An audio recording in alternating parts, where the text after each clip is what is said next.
must follow the law. The law says... Glorious. Is it a lawsuit? Probably. Why not?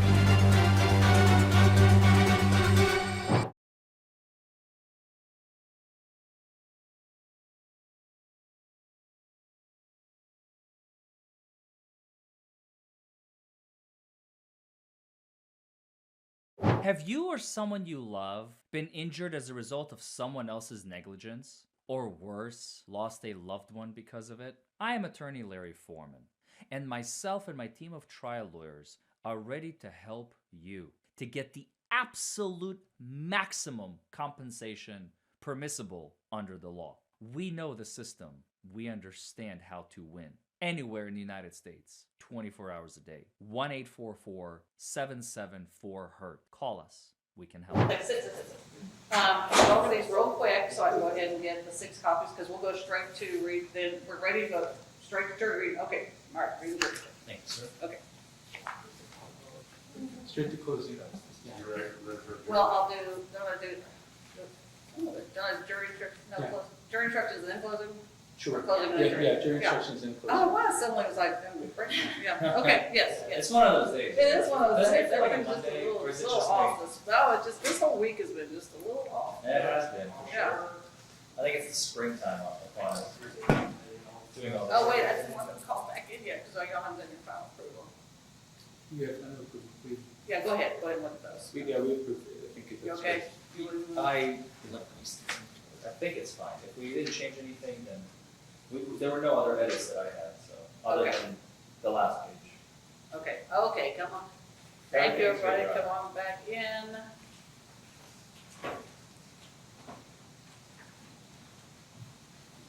Okay, so, Jane, if you could go back and tell Amanda now that I need, 6.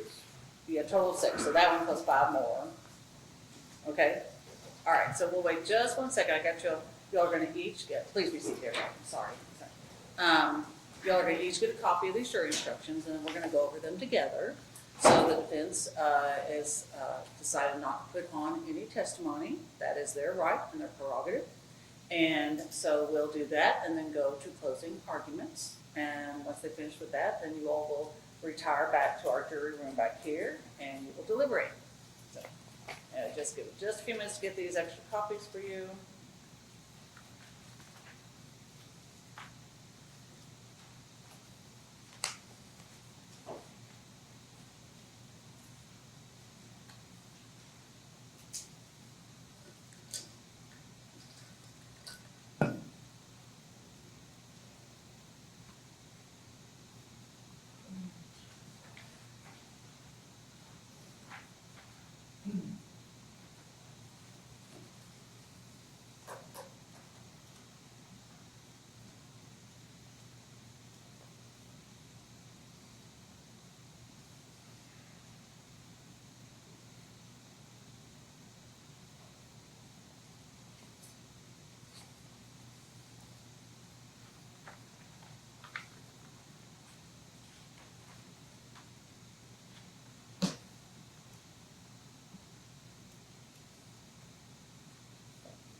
Okay, yes, yeah. All right, so he's going to pass out to you now these jury instructions. So I want you to read along with me as I read them out loud.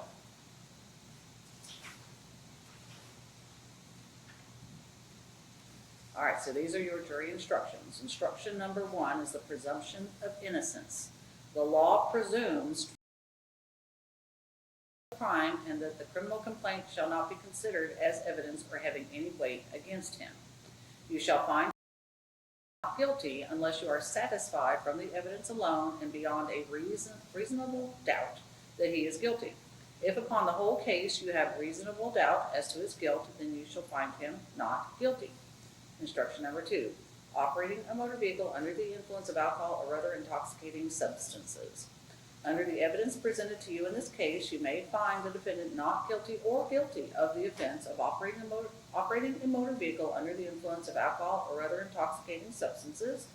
You will find the defendant, Travis Rush, guilty under this instruction if and only if you believe from the evidence beyond a reasonable doubt that in Hardin County, on or about the 24th day of August, 2023, and within 12 months of his arrest, he was operating or in physical control of a motor vehicle, and that while doing so, he was under the influence of alcohol or any substance which impairs one's driving ability. If you find the defendant guilty of operating a motor vehicle under the influence of alcohol or other intoxicating substances, you shall fix his punishment as follows. A fine of not less than $200, nor more than $500, or B, confinement in the county jail for a period of not less than 48 hours nor more than 30 days, or C, add both a fine and confinement in your discretion. Instruction number 3, right to remain silent. A defendant is not compelled to testify, and the fact that the defendant did not testify in this case cannot be used as an inference of guilt and should not prejudice him in any way. Instruction 4, unanimous verdict. The verdict of the jury must be in writing, must be unanimous, and must be signed by one of you as foreperson. You should use the forms provided at the end of these instructions for your verdict.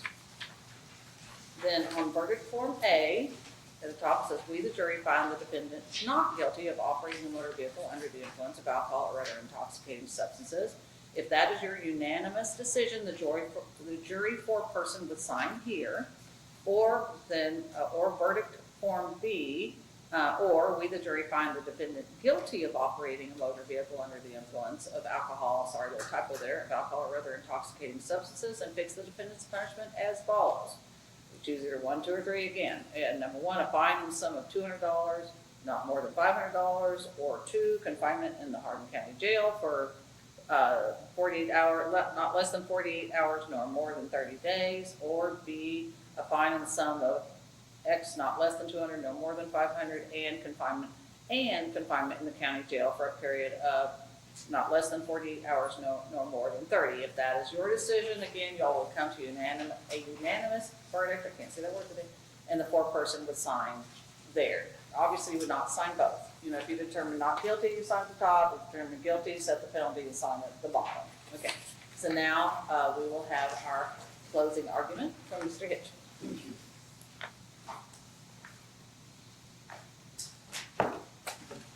Madam Clerk, if you don't mind to put up defense counsel's computer on screen. Thank you very much.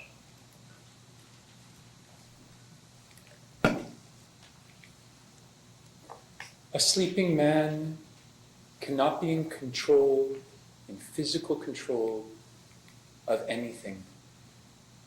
That's the whole case. The whole case is the kind witness testifying here that he made a call at 7:30 p.m.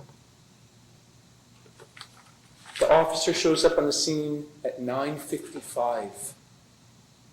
Somehow the car didn't move for 2.5 hours. Mr. sleep in his car for 2.5 hours and takes 2 minutes to wake him up. He intended to sleep the entire night and would have slept the entire night. When you're finding someone guilty of a crime, it's something that they've done. It's not something that they could do. Imagine that. Something that you could do is a crime. We're going to go through step by step, but you'll see in the jury instructions that it actually says he was operating or in physical control, and that while doing so, he was under the influence of alcohol or another substance. While doing so, what was he doing for 2.5 hours? Instruction number 1, you shall find Mr. not guilty unless you're satisfied from the evidence alone and beyond a reasonable doubt that he's guilty. I like to think of it that way. Just based on the evidence, not like, I think he would have, or I think he might have, or I think he was, but what's the actual evidence that we have? Where's the actual impaired driving? Where's the actual blood test, breath test? We're going to get to it. Where's the actual evidence? Right now we kind of just have, I think it kind of looks like it. I think it kind of feels like it. That's not enough. It's evidence alone and beyond a reasonable doubt. It's the highest standard in the land. It's not I think I can arrest you because I've got a reasonable belief that I can. We're here saying, I've got an objection. What's the number? That's a reasonable objection. That's a reasonable doubt. You prove beyond reasonable doubt to me. You prove that beyond a reasonable doubt. That's where the reasonableness comes in. It comes in, is my doubt reasonable? Well, I don't know. I think he may have drank in the car. I think that's a pretty reasonable doubt. You tell me the evidence they presented that he drank before he drove. That's a reasonable doubt. Based on the evidence, and remember, the whole reasonableness, that's whether or not your doubt is reasonable. It's not like reasoning generally about, well, I think they got 4 points and they got 5 points, and I think it's kind of more like this, or it might be more like that. It's, I've got a doubt that's reasonable, not guilty. Like, until you prove that my doubt isn't reasonable.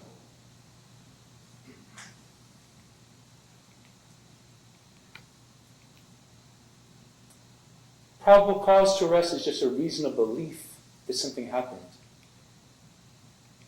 But there's many other more intense standards. We're at the highest standard. The gentleman in voir dire that pled guilty, the officer had reasonable belief he was guilty and not guilty. Mr.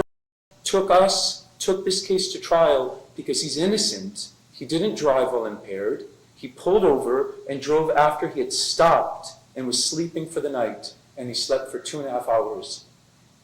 This is the highest standard. You don't just get to kind of plea deal it and make it all go away. They have to prove with evidence beyond a reasonable doubt.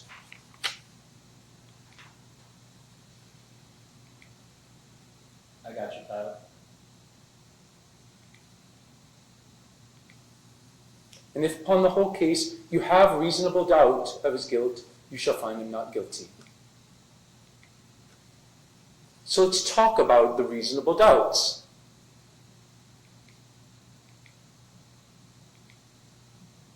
Sober driving. Mr. asleep when he's approached by the officer. There's no evidence of impaired driving. He doesn't swerve, cross lines. I appreciate the later witness said that he was turning around in his driveway, or that's not impaired driving. That's not at all a standard of, oh, he's under the influence. No way. I appreciate the effort, but no way. There's reasonable doubt as to Mr. A sober decision to sleep. He parks in a secluded area. I think I saw 3 cars pass. I was watching the body cam real close. I think I saw 3 cars in the course of however many minutes, 20, 25 minutes, however long they were on the scene. It's the best he's going to find. He leaves his lights on for safety. He leaves the air conditioning on. He has the intent to sleep. It's not simple enough, oh, he's behind the wheel with the car on. No way. No way. That's not enough. There's reasonable doubt is why the car's on. There's reasonable doubt.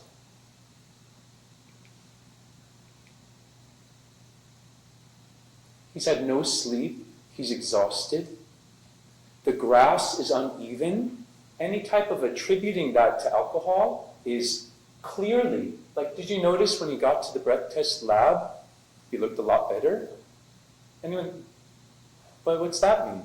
That means, oh, it's like a level surface, and I've finally woken up. An hour later, he looks awesome. There's no smell of marijuana in the car. There's no marijuana in the car. There's no other drugs in the car. His eyes aren't dilated or constricted. Why is he going for a blood test? What's the point? There's no other drugs to find. The big thing that we're going to get to is, why don't they do a breath test? It was right there.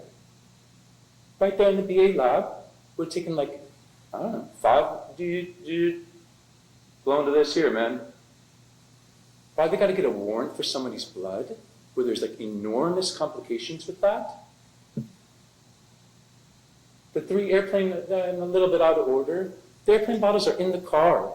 It's not like, and he says, I had a couple shots of tequila. Like, they're right there in the car. The officer didn't even bring them in. We had to show you that. It's like, they know that like, oh, if they show the alcohol in the car, that means he was drinking in the car. So unless they can prove that he's like drinking in the car, like, that's evidence that he was drinking in his car after he had stopped. They don't have evidence otherwise. It's not like the alcohol is coming from somewhere else. So why is a blood test? There's no combined influence of alcohol or other intoxicating substances. There's no other drugs. It's reasonable doubt. Why would he do that? Why does he do that? Where's the breath test? Breath tests are much less invasive. They take like 5 minutes. You get it done right there. You see the BAC, and he can give you above a .08. I don't get it. They have to prove beyond a reasonable doubt. Where's their breath test? Even on top of that, why didn't they enforce the warrant? Oh, we don't want to strap him down and get his blood. What are you talking about? You're a police officer. It's your job. You were ordered by the court to get the blood draw and give it to the jury so that they can see that he's impaired. Why didn't they do that? That's their job. Remember, whose burden is it to give you the evidence? It's not ours. Like, Mr. Innocent, until they say, look, he's actually impaired. It's not just an old man who hasn't slept in 24 hours who's like getting out of a car onto like a half-hybrid grass concrete who then an hour later looks pretty darn good. Why didn't they do their job? Why didn't they say, nurse, I know he doesn't want to, but he doesn't get to choose. It's our job to choose. I was ordered by the court to do this. I've got to come to a jury and show them beyond a reasonable doubt. One juror is going to say, man, they should have done their job. I mean, lesson learned. Next time the officer's actually going to say, I don't want to do it because it's kind of mean. I mean, I don't want to be a nice guy. Easy enough for, I think he said, easy enough for me, right? He said, I don't want to do the blood test. He's like, easy enough for me. It is easy on that day. But when you come to a jury, a nice defense attorney is going to say, I've got a reasonable doubt. What's the number? Could you have gotten the number? Yeah. You could have gotten a breath test. Why didn't you get a breath test? That's a .08. That's a .11. That's whatever they want. Whatever evidence they're going to show. Why didn't they get a warrant? Why didn't they enforce the warrant? Why did they just go, all a day's work, I don't need to get the evidence. I can just kind of poke at him and say, I think he's drunk. I think he's something. No way. Do your job and improve our legal system. Actually hold the police accountable, that you can't just easy for me and walk home. You've got to do your job. This is going to reform the police system. They're going to learn, oh, we actually have to get the evidence. I actually have to bring in the alcohol because 3 little shots of alcohol, .02, .04, .06. .06, I've got a reasonable doubt that he got 3 shots of alcohol inside his car after he drove. I don't know, after 24 hours of not sleeping, I'm pretty like, and I have a 5th Amendment right not to like, well, you were drunk, but why were you drunk? And what else are you doing? What is this? I have a right to kind of not like answer everything you're saying. Like, they've got to prove these things, and they didn't.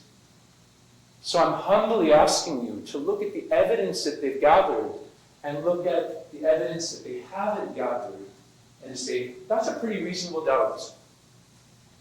They don't have proof of impaired driving. They don't have proof of actual impairment. They've got kind of a guessing game going, actually. And they're wanting us to be kind of reasonable in our, like, I think he may have been. I mean, he looked kind of, I think, sort of. All the operation and all physical control of the vehicle is prior to any consumption of alcohol. He's asleep for it's actually 2.5 hours before the officer shows up. What's he controlling? Well, he could have. I mean, if he did, then he could have. All right. Has anybody seen the movie Minority Report? It's with Tom Cruise. Anybody see it? Yeah, it's not what here. It's like a futuristic film where I know that on Thursday you're going to get in a fight with your husband, and so I arrest you on Monday. You know, it's like they can kind of see into the future. That's not what we're doing here. You can't convict someone of something they may do. The jury instruction is very clear. It's that while doing so, while in physical control, he was under the influence. And they don't have that evidence. A sleeping man is not driving. A sleeping man is not operating a vehicle. A sleeping man is not in physical control of anything. They don't have that. That's the evidence they need, and they don't have it. So don't lose that. A man deserves the right to be asleep in his car. We're allowed that right. That's not a crime. The officer comes to him and he says, hey, I don't mind you sleeping, but I got a problem with you going, I just don't want you to go and drive your car. But he's talking about it in the future. He's saying, like, I can't, on testimony he said, yeah, I can't let him go back into his car. But he can't say, well, he was driving his car. You see that? That they don't have, that he actually did it. They're saying, I'm preventing you from committing a crime. That's okay. We're fine with that. That's good police. That's not, hey man, I can't let you keep going. I've got to do something else. I've got to keep it from going down this road, man. There's a car accident up there. Sir, I've got to ask you to come with me. We're going to have to tow your car. You can get an Uber, do whatever you want. Some kind of police function. I'm going to take you back. Why don't you call a friend and come pick you up? But you're not guilty of having driven under the influence. You're just not allowed to drive under the influence or something. It's not a crime. It would be a public safety mechanism that the police are supposed to do. And they just don't want to do it. Well, he could, so I'm going to arrest him for doing it. It's not fair. And that's why Mr. is to trial, because it's not fair to do that. Someone doesn't have a home to be in. He's allowed to be in a parked car and to drink alcohol. He's allowed to do that and go to sleep. He has no intention of driving. He never drives. He never operates anything. He's going to wake up the next day for work. He hasn't slept in 24 hours. And then, bam, bam, bam, bam, bam, you drove under the influence. All right, I guess. There's reasonable doubt in this case, and that's all that you guys are looking for. You're not looking to size it up. You're looking, is there reasonable doubt?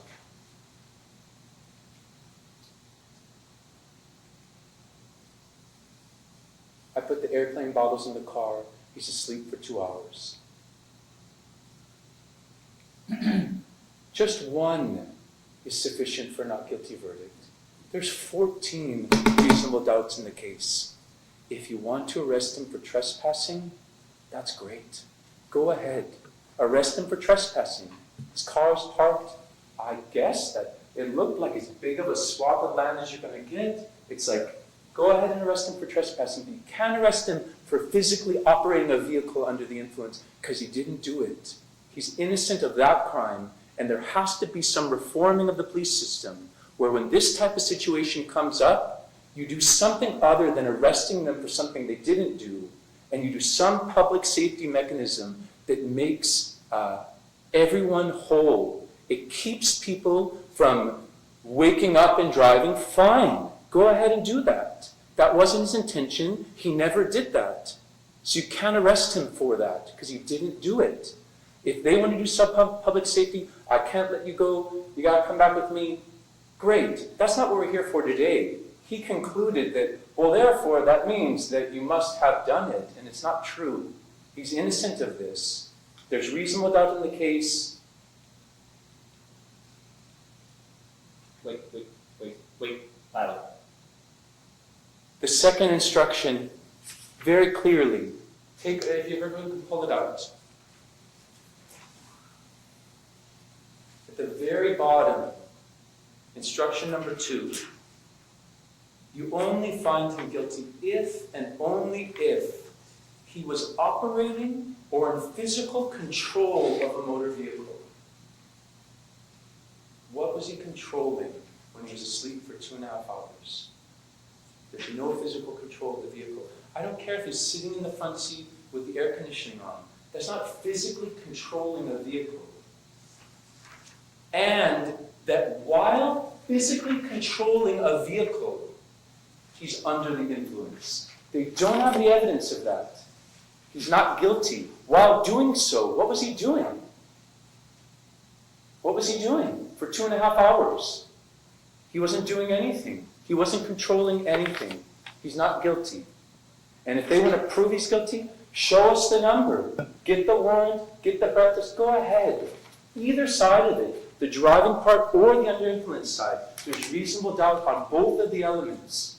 We humbly ask that you find Mr. not guilty. He was innocent coming in this room. He's innocent at this moment. You're going to have some kind of concern, like, oh, I'm worried about people in this. That's good. That concern is good. But the remedy is that officer knowing, this isn't a DUI arrest. This is some other public function. That's the reform we need. People should not be arrested for something. They can be arrested for something they didn't do, but they can't be convicted beyond a reasonable doubt of something they didn't do. So we're humbly asking you to find Mr. guilty. Base it on the evidence and the evidence alone. And it's beyond a reasonable doubt. Thank you. Thank you, Mr. Hitch. Ms. Brown? Thank you, Your Honor. Ladies and gentlemen, I stood up here earlier today and told you that the Commonwealth would welcome having the burden of proof of beyond a reasonable doubt in this case, because we have met it easily. On August 24th, 2023, the defendant made a decision which endangered not only his life, but the life of any other person on the road that evening. I want to talk to you about the jury instructions.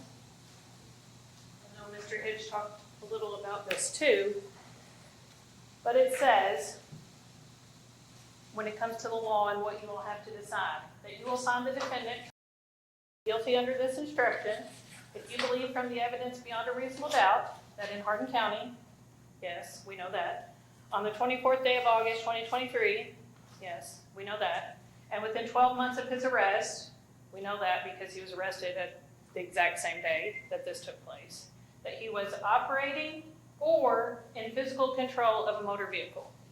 It's a very important word that the defense skips over frequently. It's operating or in physical control of a vehicle. As we heard, he was the only occupant of the vehicle. He drove it to that location. He left the car running. He's passed out behind the wheel of this running vehicle. He is in physical control of this vehicle. And what the defense said was, well, he's in the driver's seat of the running vehicle. That's not physical control. That's not enough. That's not enough. It is enough. That is what the law says. If you are in physical control of a vehicle and you are under the influence, you are impaired, then you are guilty. So what do we know about this incident? We know that at 7:30, he's driving around Battle Training Road. He pulls into Mr. Murphy's driveway, makes several circles. He runs into his yard over the landscape timbers, pulls forward and back multiple times, and then leaves the driveway. That at 9:30, then Mr. Murphy sees him parked in a grass ditch down the road with his car running, passed out behind the wheel when the officer arrives. So the defense has talked a lot about driving. And every time they say, he's not operating, makes this motion like he's not operating, he's not driving. That's not what you're looking for today. You're looking for was he in physical control of his vehicle? And he was, because he was the only one in that vehicle. It's running. When the officer approaches, he starts messing with the vehicle. He's rolling the window down. He's moving the gear shift. He's locking and unlocking it. He's controlling that Objection, Your vehicle. Honor. There is no evidence in the record that there was a moving of the gear shift. That he grabs the gear shift. I think the testimony was that from the officer that he did grab the gear shift. So at that time, he is in physical control of that vehicle. The defense has argued there is enough to give you reasonable doubt in this case. They want you to believe that Mr.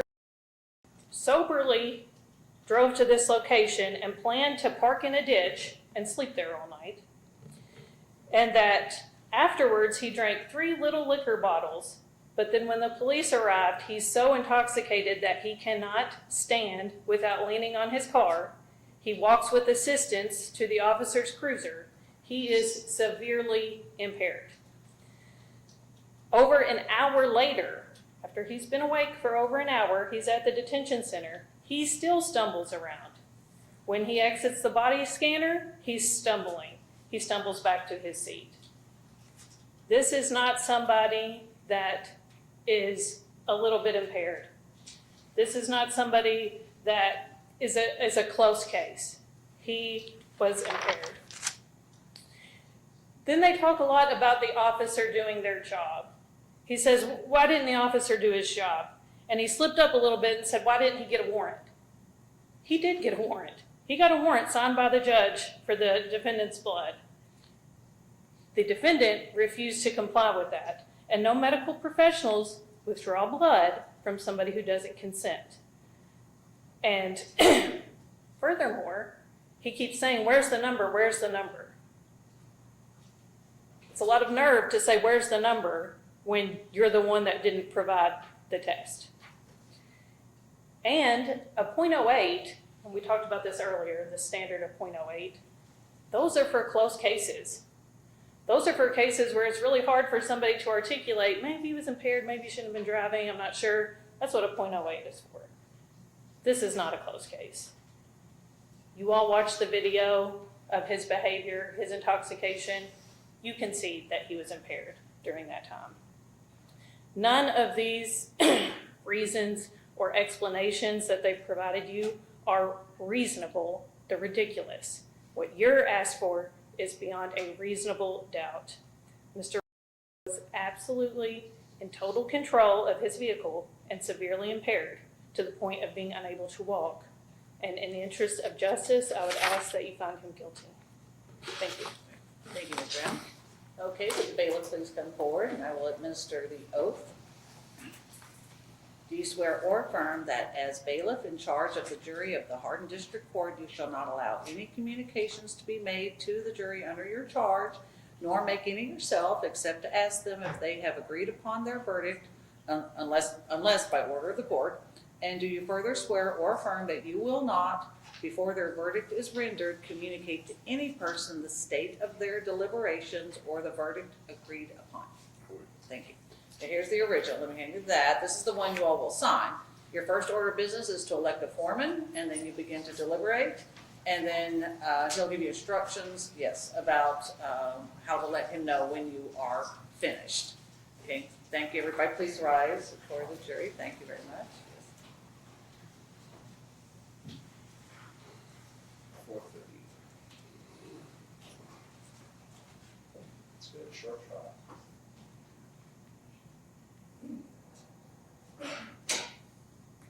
Yeah, I think this is maybe a record for me. I don't know. But Really? It's good. Y'all did great. You covered all the bases. That's great. You know, so One witness's trial. thank you. Please be seated. We have a question. Oh. Yeah. All right. So, what is the legal definition of in control? Is being in the driver's seat with the key on control. So, I think we are not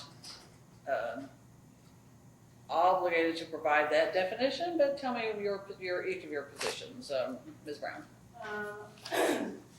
My only suggestion is the last trial I had that something similar came up. The judge sent back an answer that basically said, there's no legal definition. It's your job as jurors to use your I can't remember what word to use, your reasonable belief to determine Okay.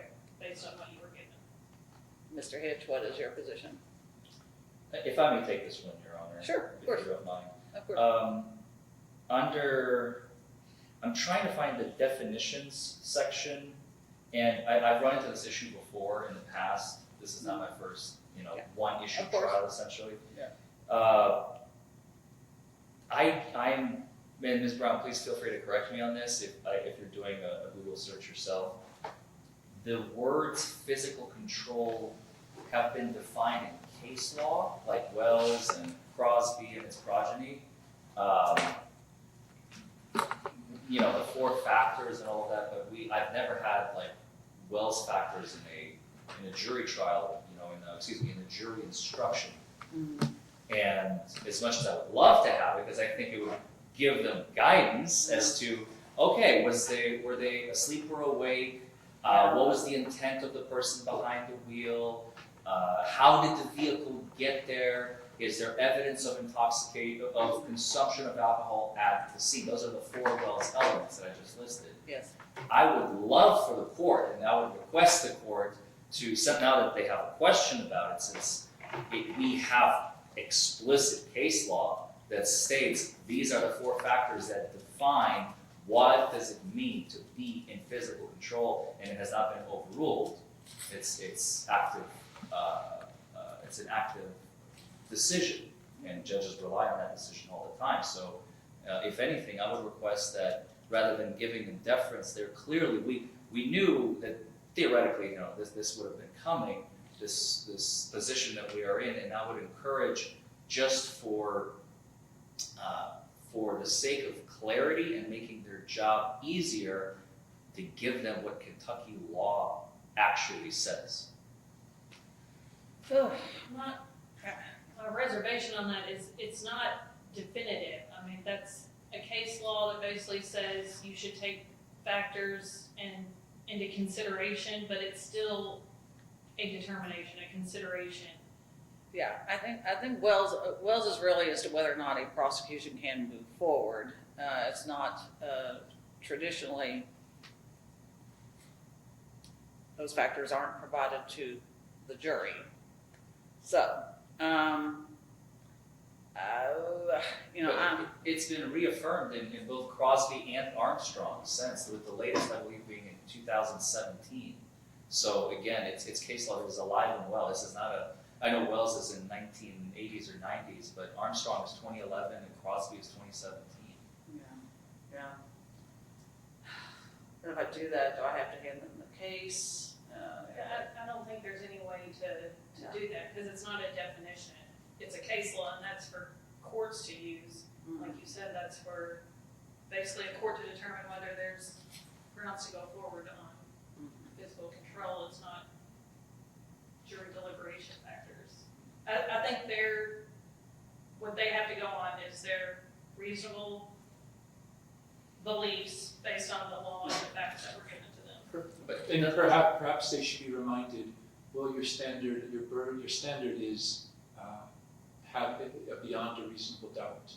Well, beyond that, again, I think it would make their job easier. Like, I think it's in our best interest to simplify the juror's job, because otherwise it's as much of a coin flip, because they're literally going to sit there, okay, how many of you think physical control is being, you know, driving? Okay, we all agree. How about sleeping? Okay, we're 50-50. So, I mean, what do we do? Are we going to get a hung jury today? Are they just going to split the baby and say, all right, you know what, we have no idea what we're doing, so let's just convict and give him no jail time just because we don't know what the hell this means? Perhaps the Armstrong case.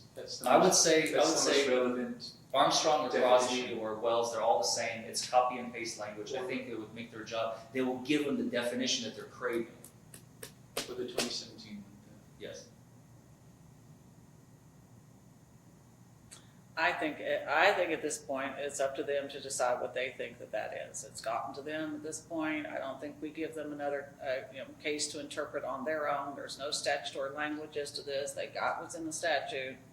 So I'm going to say that it is up to you to make that determination based upon the evidence presented to you today. And Your Honor, if we may add, and if you have a reasonable doubt, you shall find the defendant not guilty. That's in their jury instructions. I'm not going to Or go through maybe that you can again. remind them of the jury instructions. Yeah, they've got those in front of them. Okay, all right, so we wait again.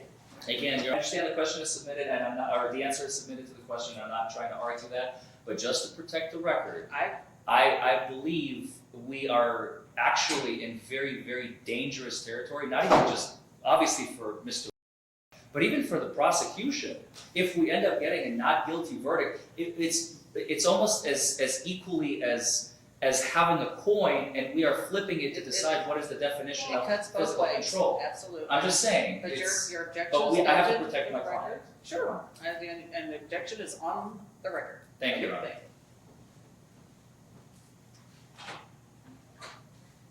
Let's go back on the record and you can say that again.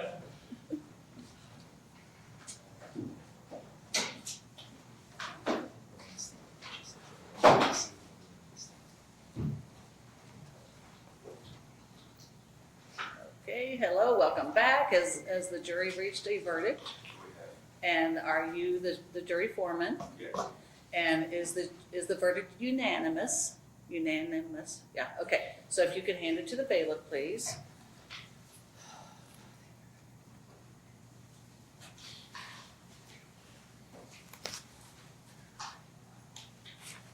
Okay. All right. So, Mr. says, we, the jury, find the defendant not guilty of operating a motor vehicle under the influence of alcohol or other intoxicating substances. So again, that is the unanimous verdict of the jury. And I just have to ask him, I want a polling of the jury. No, Your Honor. Okay, thank you. Thank you so much for your time and service. It is greatly, greatly appreciated. I know that Mr. is very grateful for your time and consideration here today. Everybody is. As I said, you all are such an important, integral part of our justice system, and your time here today has been it's just been invaluable, and it's just very much appreciated. So thank you very much. As I said before, the next possible date, I'm pretty sure there's not, you can be called is a week from tomorrow, but I'm pretty sure there's not a jury trial day, so I think the next possible day would be a week from Friday for you all as panel A and having been here today. So, but just, keep calling in. All right, thank you, everyone. You may, this jury trial is concluded. I know that we have permission to call them in the future. Is it appropriate to speak in front of you? Okay, just hold on, just one second. All right, so they've asked for permission to talk to you all in the hallway. Now, I know y'all are probably ready to get out of here. If you don't have to, but if any of y'all are willing, as I said, these are practitioners and they like to know, get your fresh thoughts about things, but yes. I'll just say that when they're first seated, I think the judge tells them, asks for nobody to talk to them until after their service period. Oh, I forgot that is the policy of this court. That's true. So they may be calling you after. I forgot. Okay, I'm sorry. Thank you. So, no, y'all are good to go, but you might get a call later. Again, fine if you want to talk to them, fine if you don't. They'll be very just kind and inquisitive about it, okay? All right. Thank you. All right, y'all have a good evening. We do double the work. I'll tell you.